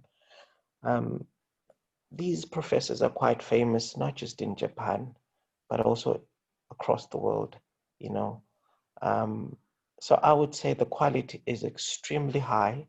Don't focus on the ranking, because the ranking will definitely deceive you, but just focus on the fact that that's a very developed country, and that should tell you something about the quality of education that they have. That is an excellent, excellent point. Yeah. So look at the country and then match that with its education system. That's a perfect summary. Okay, and then a couple of questions again from our comment section here. Can you teach English in Japan as a Swazi? So we have one of our speakers here who does teach English as a side job. And they're asking about other undergraduate study opportunities. And maybe let me just package the question like this. So in this presentation, we've heard about the MEXT scholarship, we've heard about the Abe initiative, we've heard about the Ashinaga initiative. And I also heard one of the panelists mention that there are public universities and there are private universities. So I wanted to just find out whether universities themselves offer any scholarships directly to students, especially for students who are looking for undergraduate opportunities, but also just in general. And secondly, the age limit for scholarship, does it differ from scholarship to scholarship, or is it more like a general approach by the universities? So this is, I've just tried to combine many questions into one. So I would like to ask maybe our guest speaker to give the first answer to this question. Thank you very much, Vanessa. Yes, expenses are vital and critical when anyone decides to study anywhere, if it's even in your country. So it's very important to scholarship wise. The ones mentioned by all the panelists and myself are the government scholarship and the private foundation. Also, there are several foundation scholarships available from the local governments in Japan, and also the governments in Japan, like after applying and after being accepted by a university. So in that case, I can't generalize now because it depends on the university you apply to. So, and that also connects with the second question, part of the question, the age limitation wise. So the government scholarship for the undergraduate limitation is 25 years old. The master's and doctors are 35 years old. And the Abe Initiative program that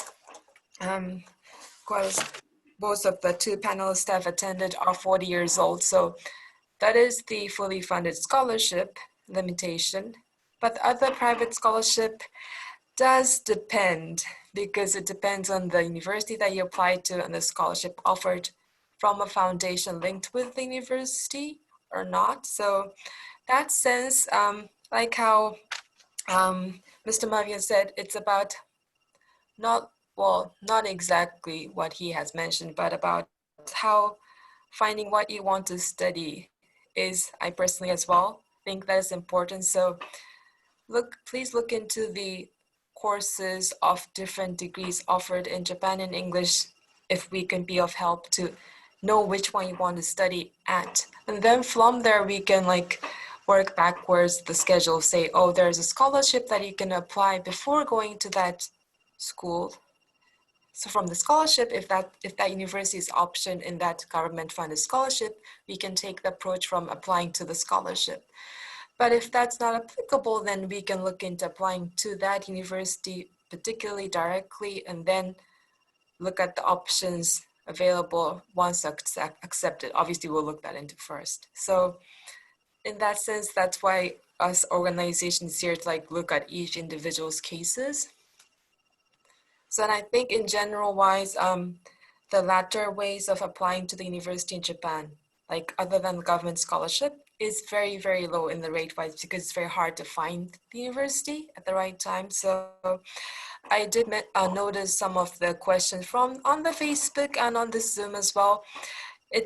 And like how Treasurer-san said, or the Mogikira-san said, do not rush to the application time. So if you can let us know, or if you obviously personally plan not to rush for like the 5 months ahead application intake, then we can like really widen up the opportunities and options to apply. So, and every year the scholarship situation do change. That's also something to consider. We also have to update on our side as well and give out the information. So I don't know if that's... Yes, I just have a quick follow-up question, because obviously the students who want to apply to Japan will be a combination of students that will need scholarships, maybe some full scholarships, maybe some partial scholarships, but there are also students who might be interested in paying for themselves to study in Japan. And maybe you could say something about, on average, what the tuition costs, especially maybe along public universities and private universities, or whatever the case may be, to just get a sense of, if someone were willing to fund themselves, like how much, what is the rate that they should be thinking about, especially the undergraduate students whose parents maybe are looking for an alternative to sending their kids to study abroad in other countries, if Japan is something that would be affordable. Thank you. Yeah, we haven't had that fully privately paying as an option, so we haven't had that question, to be honest. In general, for the undergraduate, for the public national universities are on like 100万円, so on 100,000. No. 100万 1 million. 1 million yen. But that's mostly covered, yeah, in general. That's for the private universities. And for the national universities, that's half or 1/3 of the price usually for the undergrad. What is 1 million yen in dollars? Sorry. Oh, no. In dollars? Yes. The dollars now, the dollar is now 100 million, 100,000 $100,000 for now, but to be like, oh my goodness, the private $100,000. That's for mostly the private engineering, the departments which are most expensive in the sense of the facility wise. But they are, even if you are looking for the private funding, there are lots of tuition waivers offered. So don't though, yeah. So there are lots of universities offering for the international students only, like the waivers. Yes. What about for master's degrees? Because I hear that it sounds like master's degrees are 2 years in Japan. If a person wanted to self-finance or cover some of the costs so that they have a wider range of financing opportunities, maybe they want a partial scholarship, how much do master's programs usually cost? Master's programs for per year or the doctoral program is, so it's like 4,400 万だから。Okay, I'm looking for a private university now, just so that I don't go off the topic. Yeah, so 45. Oh, it's not much. 44.5 grand university US dollars per year. For the private? Yes, it's one I'm seeing now. That's incredible. That's similar to how much it would cost in South Africa to study for a postgrad. So it's doable for working people who have some savings. a partial scholarship might actually be doable, as opposed to, because sometimes people say I need a full scholarship without taking into account of whether or not they could actually afford this, because full scholarships are extremely competitive. So if Very. you're able to just get a sense of, if I'm able to put some of the costs myself, you know, it might actually become an opportunity for you. So yeah, 4,500 USD is not bad at all. And then if you're able to get some tuition waivers, it's actually very helpful, and part-time jobs. Yes, of course. Okay. And the part-time job wise is like my son said, living in Tokyo, I'm not gonna lie, it could be expensive. But the countryside, what we call in Japan, countryside is very much like cities, living style as well. But then the expenses becomes not much lower, but lower doable, I guess, in the sense to compare from the Tokyo. So yeah, Tokyo is extremely high even for the Japanese to live as well. So that's something to consider. Okay. All right. We have a question for our graduates who have come back to work in Swaziland. How easy has it been for you to find a job when you come back to Swaziland with a degree obtained from Japan? Are employers receptive to the degree, especially those who are, actually, it doesn't matter whether we've gone back to work for government or working in the private sector. So what has been the response? Or they just want to know that you have a postgraduate. Where you got it is not something that's really highly looked at. So what would be your answer to this person's question?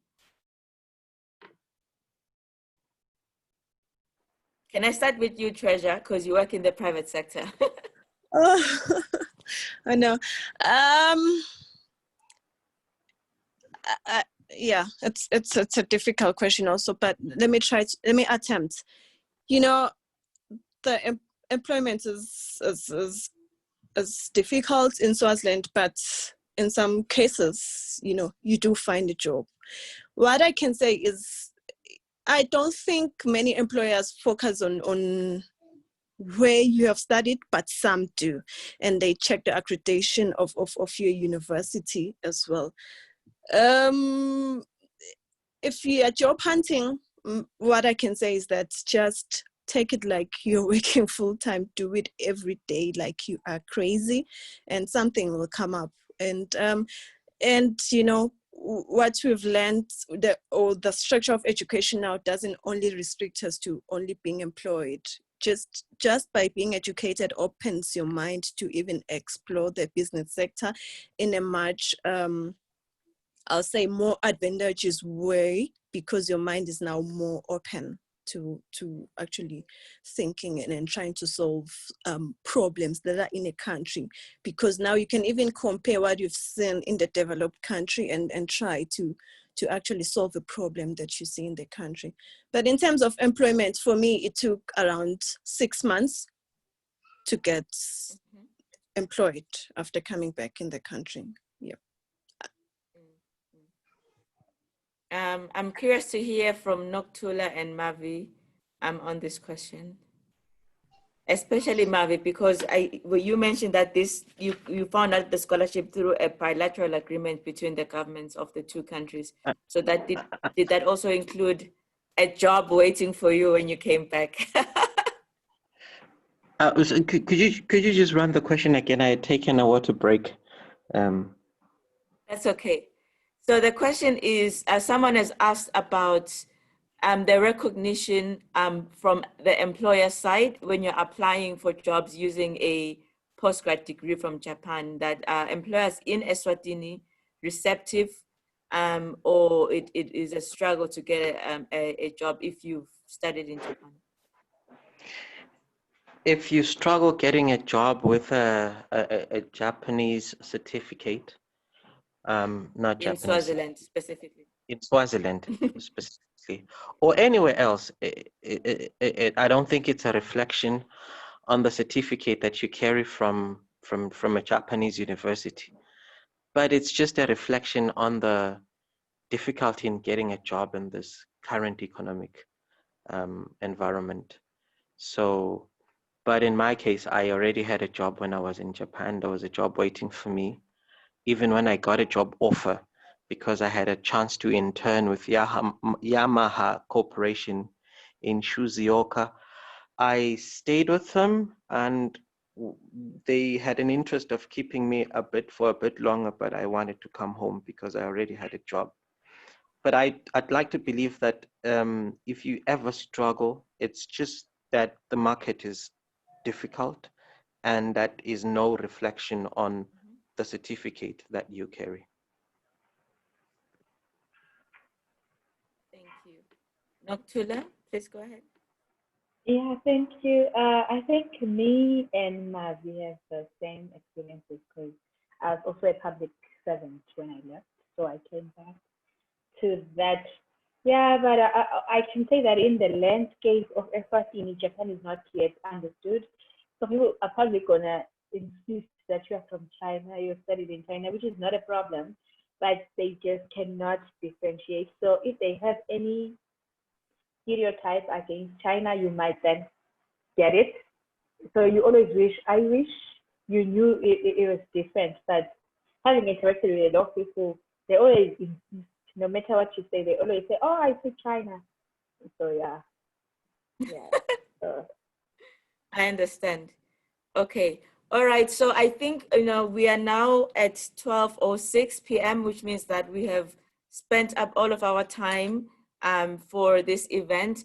And I would like, as we are closing, to ask each of our 5 panelists to just give some closing remarks, whether to emphasize something that you want our participants to note, or to mention something that you didn't get the opportunity to share. But on my side, I really wanted to thank you for such an interesting event. I feel like the 2 hours was really not enough. It will be very interesting to perhaps do a part 2, and this time with the universities in Japan, sharing their side of the story as well. So maybe I'll ask the participants to just give some closing remarks, and then I'll come back and give some final closing remarks as well. Thank you. Okay, I'll just start though. Thank you very much, Ms. Fanella, and all the panelists and all the people in Japan, and of course Eswatini. I'm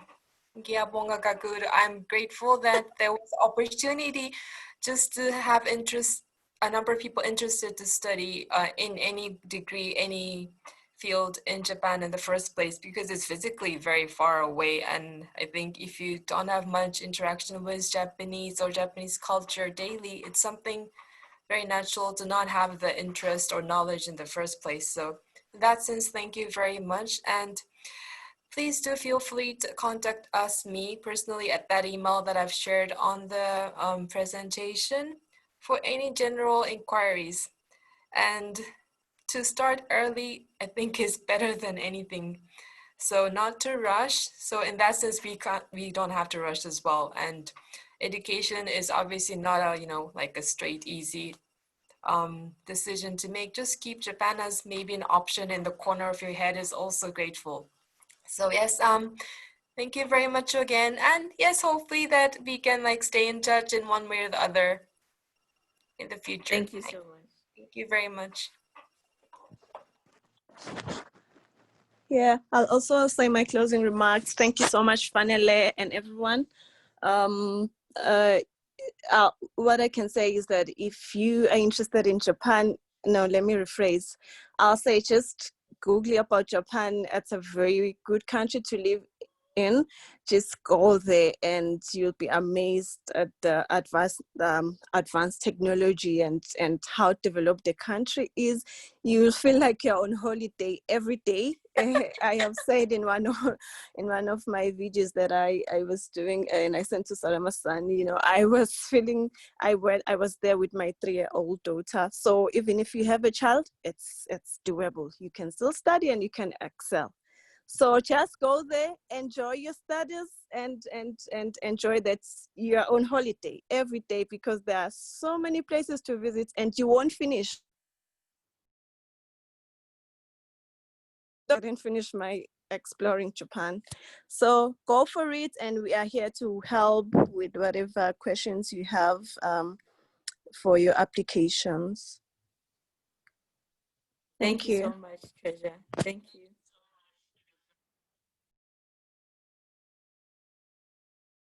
Maybe Bongegile, you can go next. Yes, just to reiterate, yes, Japan is a very beautiful country. It's currently waiting for a lot of Africans to come and join. We are also waiting for our fellow Swazis to come and join. Currently, we don't have Swazis in Japan. I'm really looking forward to the time when we would have a Swazi community. That would be lovely. I missed Noctula just by a few inches. She graduated. She graduated. I didn't know she was in Japan, and I only realized after when she was about to leave, maybe 2 months before she left. So really, as Swazis, we do not have that community. I'm looking forward to us as Swazis taking the initiative to come to Japan and building our community in Japan. And then we start building strong ties with the Japanese nation as a whole. Of course, there's the TCAD, which is trying to bring developmental cooperation to African countries. So I think if we can try to get out of the Swazi boundaries and actually step into Japan to learn more about the country, the economic situation, as well as many other available opportunities, we can really be able to start building a lot of meaningful relationships in terms of development as well, so that we can advance our tiny economy in Eswatini, as well as provide our labor to Japan, like promote the brain circulation. So I really would advise you guys to come up here. It's doable. Thank you. Thank you, Bongegile. Maybe you can go next, Noctula. Thank you. Sorry.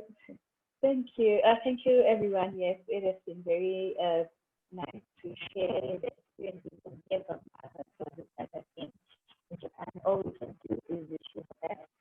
I have a plan for the country, which is Eswatini, and for Africa. So let's go and come back and improve our community.